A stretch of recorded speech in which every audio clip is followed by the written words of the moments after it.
నేటి సమావేశానికి సభాధ్యక్షుడు గౌరవనీయులు పాఠశాల సీనియర్ అంబేద్కరిస్టు రత్నం గారికి, గ్రామ ప్రజాప్రతినిధులకు, ఉపాధ్యాయులకు, విద్యార్థులందరికీ కూడా సావిత్రిబాయి పూలే గారి యొక్క 174వ జయంతి శుభాకాంక్షలు. మరి ముఖ్యంగా ఈ రోజు నాడు ఇంత స్వేచ్ఛగా ప్రశాంతంగా మనము జయంతులను, వర్ధంతులను, ప్రోగ్రామ్స్ చేసుకుంటామంటే దానికి ప్రధానంగా ఎంతో మంది కృషి చేయడం అనేటువంటిది జరిగింది. ఉదాహరణ చూసుకున్నట్టయితే మనము 20 సంవత్సరాల క్రితం మేము అండ్ మన రత్నమన్న గారు చాలా మంది కూడా చాలా సంఘర్షణకు లోనైనటువంటి సందర్భాన్ని మనం గమనించవచ్చు. పాఠశాలలో ప్రోగ్రాం చేస్తే అక్కడ ఉన్నటువంటి వారికి తెలియక ఇది ఎక్కడి ప్రోగ్రాం అని చెప్పేసి వెటకారంగా చేసినటువంటి సందర్భాన్ని మనం గమనించవచ్చు. కార్యాలయాల్లో చేద్దామని అంటే ఈ మహానుభావురాలు వారికి పరిచయం లేకపోవడము, వీరు మహారాష్ట్రలో పుట్టడము, మాకు సంబంధం లేదని చెప్పేసి చాలా సందర్భాల లోపల చిత్కారాలకు, అవమానాలకు మేము గురి కావడం అనేటువంటిది జరిగింది. సో అనుభవపూర్వకంగా మేము అనేక అవమానాలు భరించి ఈ సమాజం అంతా కూడా అసత్యం మీద ఉంది, అజ్ఞానం మీద ఉంది, మూఢత్వంలో ఉంది, అంధకారంలో ఉంది. సో ఎట్లనైతే జ్యోతిరావు పూలే, సావిత్రిబాయి పూలే గారు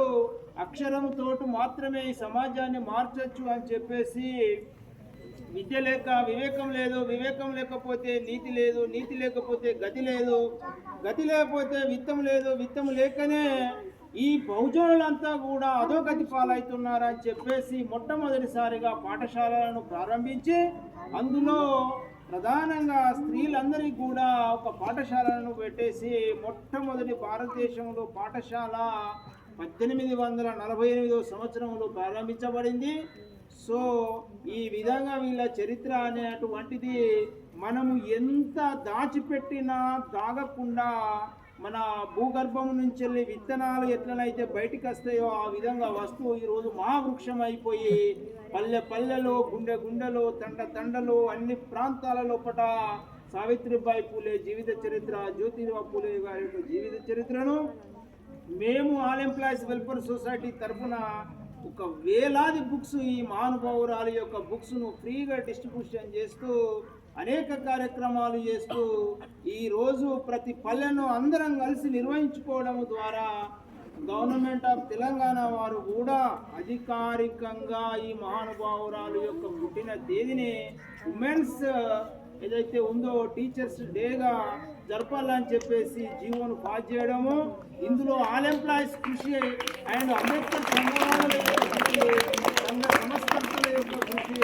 ప్రతి ఒక్కరి కృషి కూడా దీంట్లో ఉందని చెప్పేసి సగర్వంగా చెప్తూ ఈ అవకాశం ఇచ్చినటువంటి పాఠశాల ప్రధానోపాధ్యాయుల గారికి ధన్యవాదాలు తెలియపరుస్తూ, ముఖ్యంగా మరి సావిత్రిబాయి దేశంలో ఉన్నటువంటి ఆ చిన్నారికి